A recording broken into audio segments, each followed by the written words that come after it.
তাআলা আনহু বসা। ওমর ফারুক তিনি আশ্চর্য হয়ে গেলেন। তিনি বলতেছেন, এই লোকটাকে কোনোদিন দেখলাম না, না তার মধ্যে আছে সফরের কোনো চিহ্ন।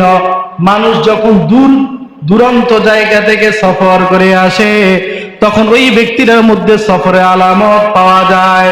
তার চুলগুলো এলোমেলো থাকে, পোশাকগুলো এলোমেলো থাকে, এবং তার চেহারাটার মধ্যে চিন্তার একটা ভাস থাকে, কিন্তু ওইটা ওই ব্যক্তির কাছে পাওয়া যায়নি।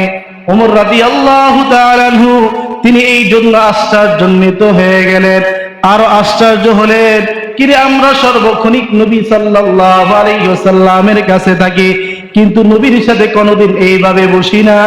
কিন্তু এই ব্যক্তিটা আসলো আর নবীর হাঁটুর সাথে হাঁটু মিলিয়ে দিল, নবীর উরুর উপরে হাতটা দিয়ে দিল।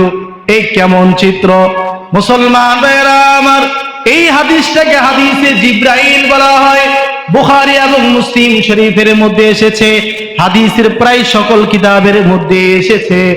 মিশকাত শরীফের প্রথম দিকে এই হাদিসটা এসেছে, কিতাবুল ঈমানের প্রথম অধ্যায়ের মধ্যে। নবী আলাইহিস সালাতু ওয়াস সালামকে জিবরাইল আমিন আলাইহিস সালাতু ওয়াস সালাম তিনটা প্রশ্ন করলেন।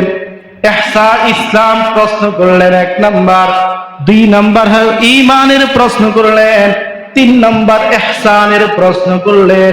ইসলামের বিষয়ে আমরা পরে আলোচনা করব, ইহসানের বিষয়ে আমরা পরে আলোচনা করব।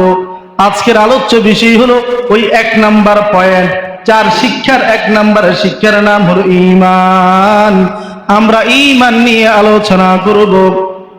রাসূল করিম সাল্লাল্লাহু আলাইহি ওয়াসাল্লামকে জিবরাইল আমিন প্রশ্ন করেন, ফাকাল আখবিরনি আনিল ঈমান। ইয়া রাসূলুল্লাহ, ঈমান কাকে বলে? এই প্রশ্ন পুরো করার পরে নবী আলাইহিস সালাতু ওয়াস সালাম যথাযথ উত্তর দিলেন। জিবরাইল আমিন করলেন, ফাকাদ সাদাকতা, আপনি সত্য বলেছেন। ওমর রাদিয়াল্লাহু তাআলা আনহু আশ্চর্য হয়ে গেলেন। তিনি বলতেছেন, প্রশ্ন যিনি করতেছেন তিনিও আবার বলতেছেন সঠিক উত্তর দিয়েছেন। যাই হোক, নবী আলাইহিস সালাতু ওয়াস সালামকে প্রশ্ন করলেন, ফাখবিরনি আনিল ঈমান, ঈমান কাকে বলে? নবী বলেন, ক্বালা আন তুমিনা বিল্লাহি ওয়া মালাইকাতিহি ওয়া কুতুবিহি ওয়া রুসুলিহি ওয়াল ইয়াউমিল আখিরি ওয়াল কদরি ওয়া তুমিনা বিল কদরি খাইরিহি ওয়া শাররিহি। ক্বালা ফাসাদাকতা। নবী আলাইহিস সালাতু ওয়াস সালামকে জিজ্ঞাসা করার পরে নবী বললেন, আন তুমিনা বিল্লাহ, 1 নাম্বার হলো আল্লাহ তাআলার উপরে ঈমান আনয়ন করা। কার উপরে ঈমান আনয়ন করা? 1 নাম্বার হলো আল্লাহ তাআলার উপরে ঈমান আনয়ন করতে হবে। ওয়া মালাইকাতিহি, এবং তার ফেরেশতাগণের উপরে ঈমান আনয়ন করতে হবে। আল্লাহ তাআলা আমাকে রক্ষণাবেক্ষণ করার জন্য, আমাকে সুন্দরভাবে দুনিয়াতে পরিচালিত হওয়ার জন্য অসংখ্য গণিত ফেরেশতা আমাদের জন্য নিয়োজিত রেখেছেন। সৌদি আরবের মধ্যে আমাদের হৃদয়ের ঘর কাবা ঘরে যে অবস্থিত, হাদিসের মধ্যে আছে এই কাবা বরাবর আসমানের মধ্যে একটা মসজিদ আছে।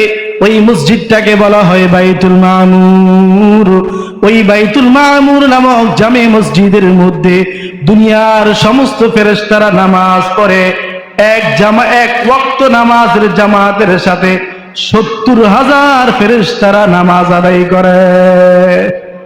কয় হাজার ফেরেশতা? এক ওয়াক্ত নামাজ একসাথে জামাতে আদায় করেন 70,000 ফেরেশতা। কি পরিমাণ ফেরেশতা! আরো আশ্চর্যের বিষয় হলো, হাদিসের মধ্যে আছে যেই ফেরেশতা একবার ওই বাইতুল মামুর জামে মসজিদের মধ্যে 1 ওয়াক্ত নামাজ পড়বে, কিয়ামতের আগ পর্যন্ত ওই ফেরেশতা দ্বিতীয়বার ওই মসজিদের মধ্যে জামাতের সাথে নামাজ আদায় করার সুযোগ পাবে না। সুবহানাল্লাহ! তাহলে কি পরিমাণ ফেরেশতা আল্লাহ তাআলা আমাদের জন্য নিয়োজিত রেখেছেন।